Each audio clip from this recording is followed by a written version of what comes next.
Sutra Teratai yang menakjubkan, Bab 1 Pendahuluan, Xinfaxiang Sutra Teratai episode 10. 5 periode pengajaran untuk merespon kapasitas makhluk.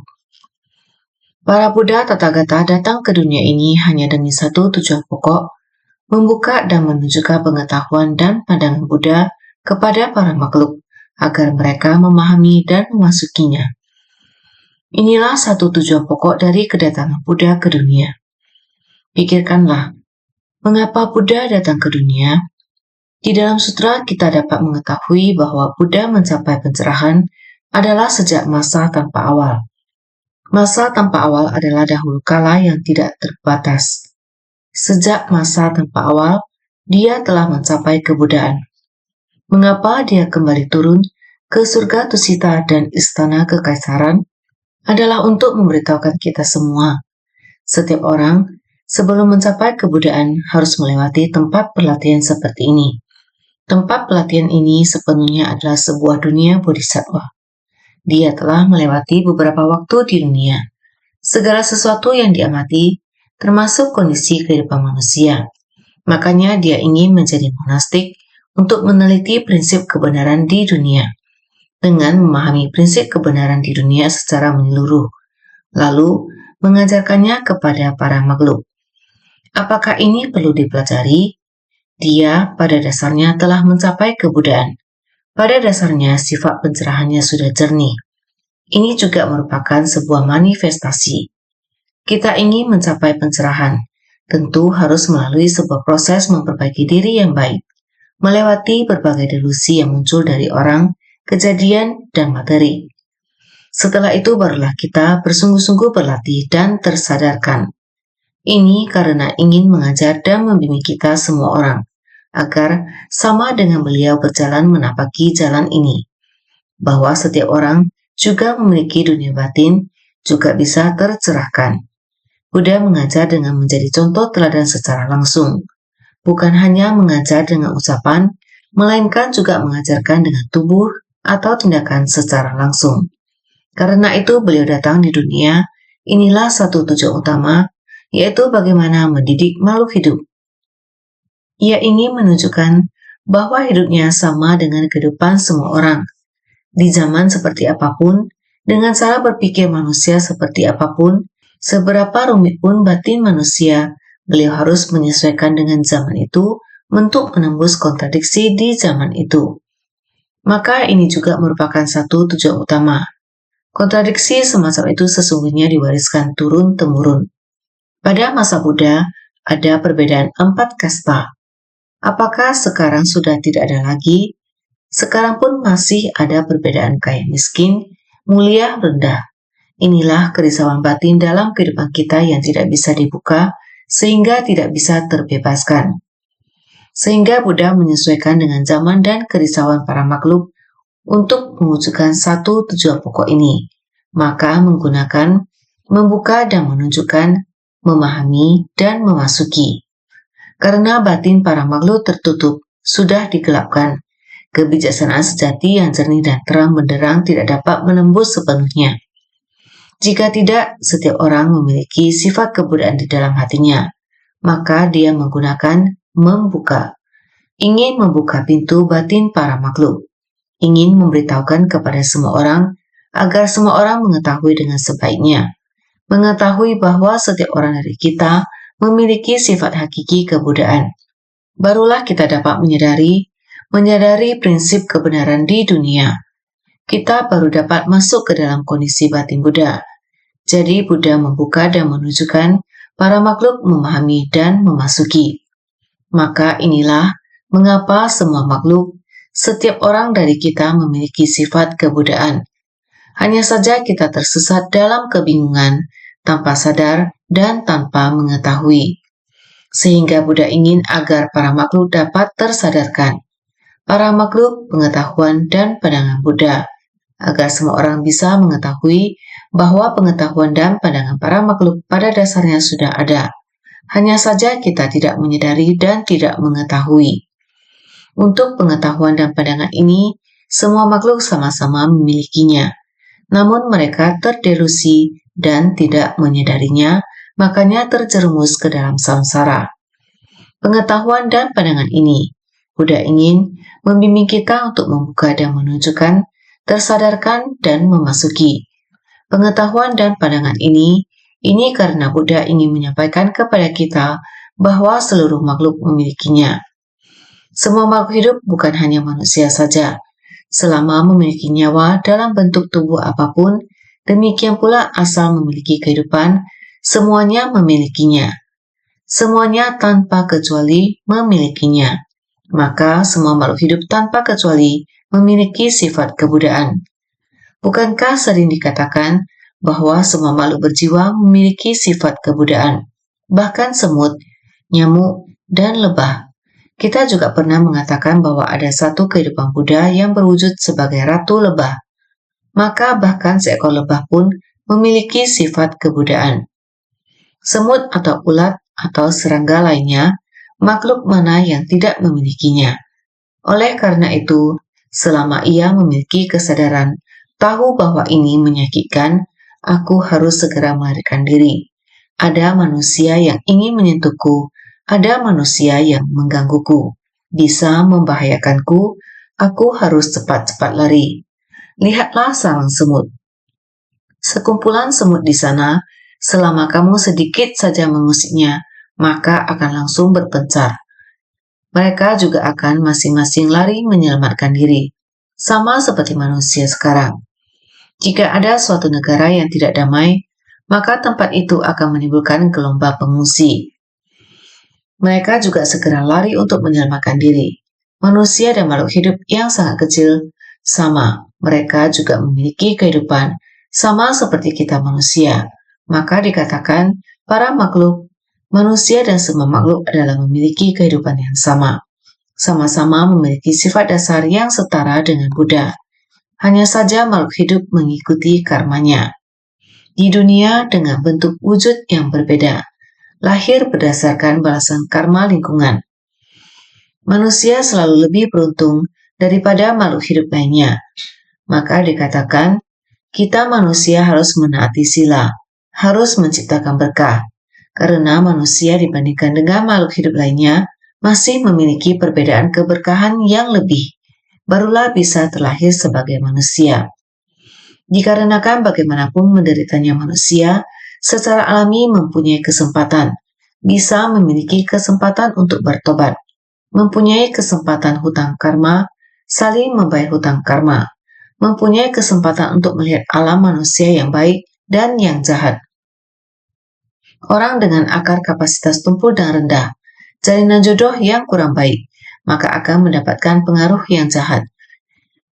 Dengan begini akan menariknya ke arah yang tidak baik, menariknya ke sana. Jika ada sedikit kebajikan, sedikit keberuntungan, secara alami akan ada penolong orang mulia dalam hidupnya. Kesalahan yang diperbuatnya di masa lalu, kejahatan di masa lalu, di dalam hidupnya bertemu dengan penolong, bertemu dengan jalinan jodoh yang penuh berkah. Secara alami tidak peduli dirinya berada di dalam kondisi seperti apa, maka akan ada jodoh untuk bertemu. Dengan begini akan membimbingnya kembali. Kita dicuci, bukankah kita sering mendengarnya? Tidak peduli seberapa banyak ia melakukan keburukan, dia juga harus memiliki penderitaan yang membuatnya tersiksa, baru bisa secara tidak langsung berbalik berubah.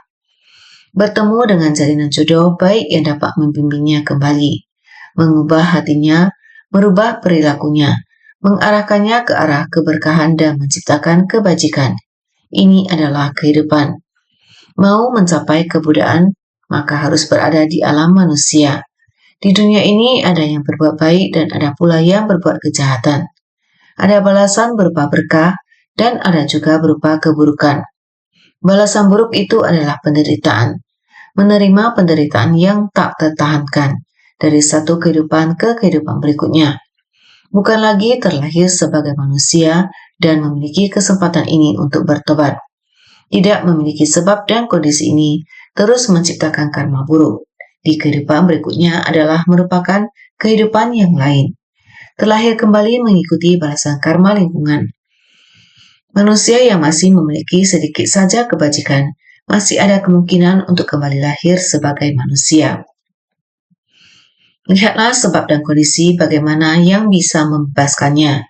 Jadi dikatakan bahwa kita semua makhluk hidup memiliki sifat kebudaan. Hanya saja kebingungan dan ketidaktahuan. Kita semua kebingungan, barulah tidak tahu. Meskipun kita telah mendengarkan sutra, mendengarkan dharma, mengetahui dan telah meyakini, percaya bahwa setiap orang memiliki sifat kebudaan, termasuk diri kita sendiri, termasuk siapapun. Setiap orang memiliki sifat kebudaan. Kita sudah mengetahuinya, namun kita tahu, tetapi tabiat buruk kita masih belum terkikis. Kita semua sebenarnya tahu bahwa setiap orang memiliki sifat hakiki kebudaan. Hanya saja tabiat buruk belum disingkirkan. Saat mendengar sutra, kita tahu ada prinsip kebenaran di dalamnya.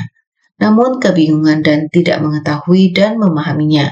Dia tidak hanya tidak meyakini, masih ingin memfitnahnya. Jadi karena demikian, ia harus terjerumus dalam siklus kelahiran dan kematian. Kelahiran dan kematian ini ada di mana? Apakah bertumimba lahir sebagai manusia juga belum pasti.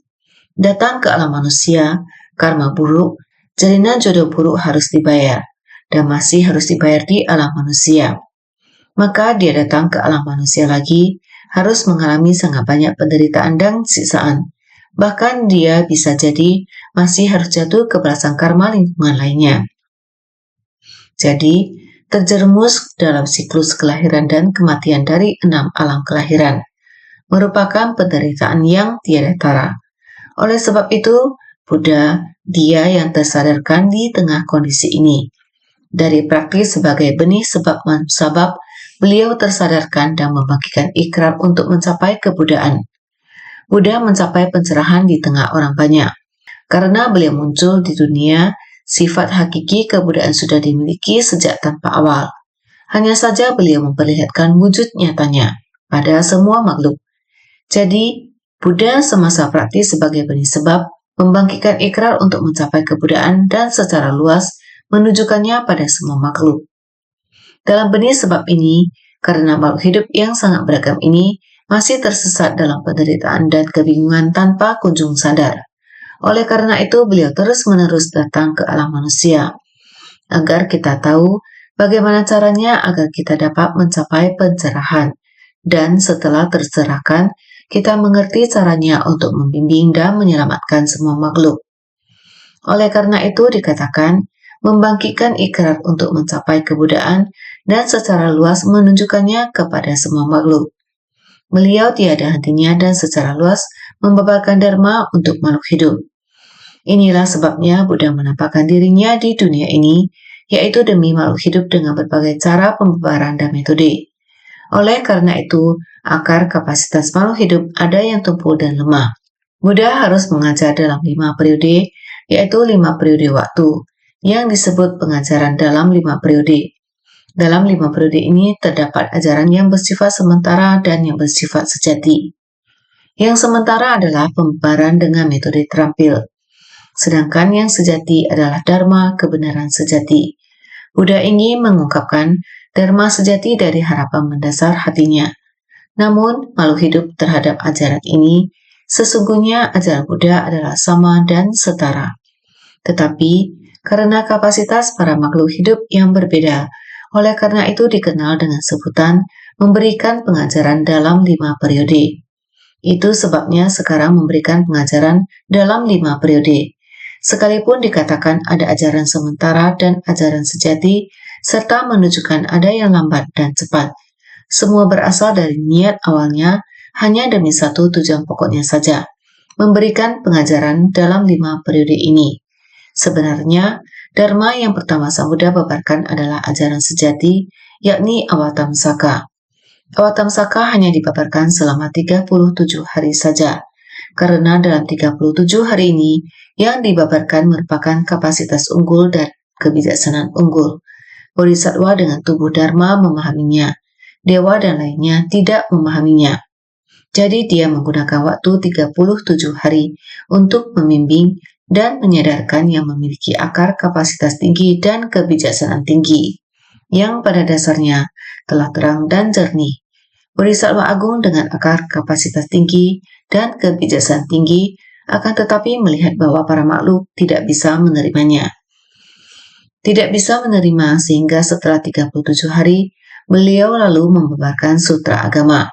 Sutra agama dibabarkan selama 12 tahun. Selanjutnya adalah Waipulia yang dibabarkan selama 8 tahun. Kemudian Prasna yang dibabarkan selama 22 tahun. Berikutnya adalah Sutra Teratai. Sutra Teratai dibabarkan selama 8 tahun. Inilah yang Sang Buddha memberikan pengajaran dalam 5 periode. Benar-benar para makhluk, kita tidak bisa untuk menghayati kewelas asihan Sang Buddha. Harus menggunakan kekuatan hati untuk menyesuaikan dengan kapasitas para makhluk. Merancang berbagai macam metode pengajaran di dunia. Inilah kewelas asihan Sang Buddha. Singkat kata, setiap orang dari kita semuanya sama adalah umat manusia. Buddha sama melakukan hal yang sama, membabarkan dharma terhadap semua makhluk. Ada orang yang dapat menerimanya dengan sangat cepat. Bukan hanya menerimanya, tetapi dapat juga berpadu dengan hati Buddha, berpadu dengan harapan mendasar utama Buddha. Dengan demikian, maka akan dapat mempraktikannya dengan tindakan nyata. Proses ini terjadi dengan segera, sangat cepat. Akar kapasitas yang sangat baik, akar kapasitas yang sangat tajam. Setelah dia mendapat keyakinan, dia akan langsung mempraktikannya dalam tindakan nyata. Ada juga yang berkapasitas menengah. Dia yakin, namun tabik buruknya sulit terkikis. Ini seperti Sariputra dan murid-murid seperti ini. Walaupun dia tahu apa yang dibabarkan oleh Buddha sangat baik, namun dia sangat khawatir. Para makhluk keras kepala dan sulit untuk ditaklukkan. Saya bahkan tidak berani mendekati para makhluk dan memilih hanya memberikan manfaat pada diri sendiri dan bagaimana dengan yang berkapasitas rendah. Ceramah dari Buddha membuka dan menunjukkan. Setelah mendengar timbul keraguan dalam hatinya, apakah ini benar atau tidak? Bukan hanya timbul keraguan dalam hatinya. Dia masih belum bisa benar-benar meyakini. Selama masih ada keraguan, maka tidak akan timbul keyakinan. Pada waktu yang sama, masih bisa melakukan kejahatan. Ini akan terjadi pada yang berakar kapasitas sangat tumpul dan lemah. Kadang-kadang akan timbul tenggelam. Bukan tidak bertemu dan bersentuhan dengan ajaran Buddha. Ada bersentuhan dengan ajaran Buddha, namun masih timbul tenggelam tidak menentu. Malah keyakinan dan keraguannya setengah-setengah. Inilah yang disebut dengan akar kapasitas rendah. Kapasitas rendah yang sangat tumpul, sehingga Sang Buddha dikarenakan para makhluk memiliki akar kapasitas unggul, menengah, dan rendah. Buddha tidak bisa untuk tidak menggunakan memberikan pengajaran dalam 5 periode, yakni dikarenakan untuk tujuan utama ini, sehingga beliau datang dan lahir di dunia. Sungguh jeripaya yang sangat besar. Oleh karena itu, Buddha membuka, menunjukkan, tersadarkan, memasuki. Ini karena para makhluk memiliki delusi. Beliau harus menggunakan metode terampil dan sejati.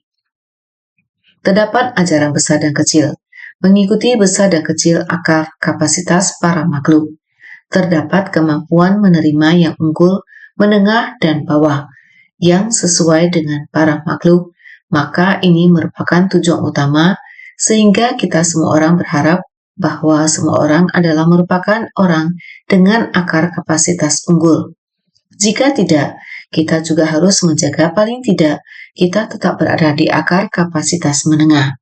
Jika lebih menurun lagi, mungkin akan timbul tenggelam dalam waktu yang sangat lama. Dapatkan nyawa manusia menunggu begitu lama.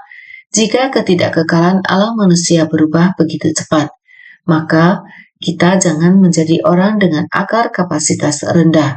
Berharap setiap orang menjadi seperti Bodhisattva Sada Paribuddha yang memiliki pengetahuan, pandangan tersadarkan, menjaga sifat dasarnya dengan baik, juga menghormati orang lain. Jika mampu berbuat demikian, maka akan lebih cepat. Maka mari semua orang harus senantiasa bersungguh hati.